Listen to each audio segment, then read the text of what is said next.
Breast augmentation procedure takes about 50 minutes to 1 hour to perform. After your breast augmentation procedure, you will then be transported to our recovery area, and during that time, you'll be awake and you might feel a sensation of pressure on your chest. That's the most commonly reported sensation after the procedure. Surprisingly, pain is not something that's reported, nor is bruising. We see very minimal swelling with this procedure, but we do see some swelling that develops in the first 24 to 48 hours. The most commonly used incision for breast augmentation in my practice is to use an incision in the fold of the breast, that's underneath the breast. Typically, this incision is no more than about 1 inch in length, and this incision is one that can be utilized in the future should further breast surgery need to be performed. I will make sure that the incision looks great, and so essentially in order for me to do that, I will close the incision in multiple layers of suture that are all dissolvable over many weeks.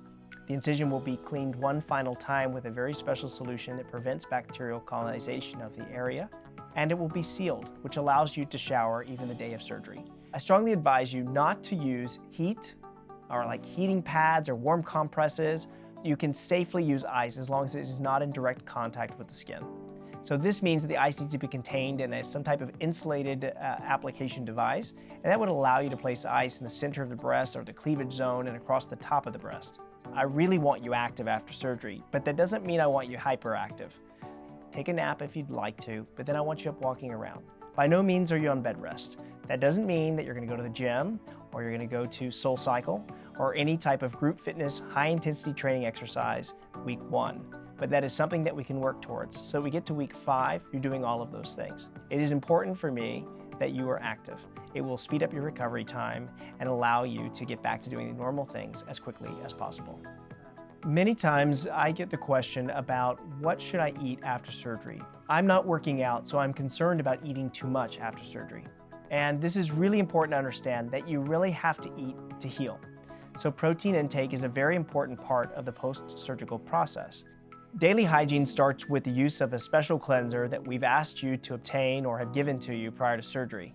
This cleanser is to be used the night before surgery and the morning of surgery. When you apply this to your surgical site, it is important that you lather up very gently, being careful not to scrub away any pre-surgical markings that may have been placed by me. I do not want you to use this cleanser after your surgical procedure. At that time, I want you to switch to a gentle body wash that has an antibacterial component. This works well on the surgical sites and allows you to maintain great hygiene following the surgical procedure.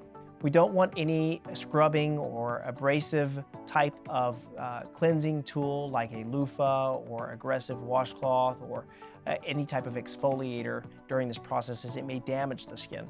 It's really important to understand that I do not want you using any creams or lotions to the surgical site. We'll instruct you when the time is right for you to start your scar protocol after surgery. We do not routinely place you in a soft bra or ask you to compress your breast in any form or manner. It is important to understand that I don't do this because I've created that pocket for the breast implant very strategically. And I know that based on the creation of that pocket, exactly where I want it, you will have a great outcome. So it's important to understand that if you feel that you want to wear something over your breast, I encourage you to wear a soft bra like a camisole or a shelf bra after surgery. This can keep your breast protected and make you feel like you have some type of support on. Driving after surgery is very common, but not the day of surgery. You've been exposed to anesthesia, and it's best that you have a driver to safely take you to and from the surgical facility. Once you are off of narcotic medication and muscle relaxers, and you feel like you can drive defensively, that's when you know you're safe to drive. At 6 days after your procedure, we'll remove that dressing, inspect the incision to make sure it looks clean, dry, and intact, and we will teach you how to examine the incision on a daily basis. If you ever see signs of incisional opening or drainage or problems with the incision healing, it is very important that you notify us immediately. So this might be a little bit uncomfortable, but we're going to talk about sex.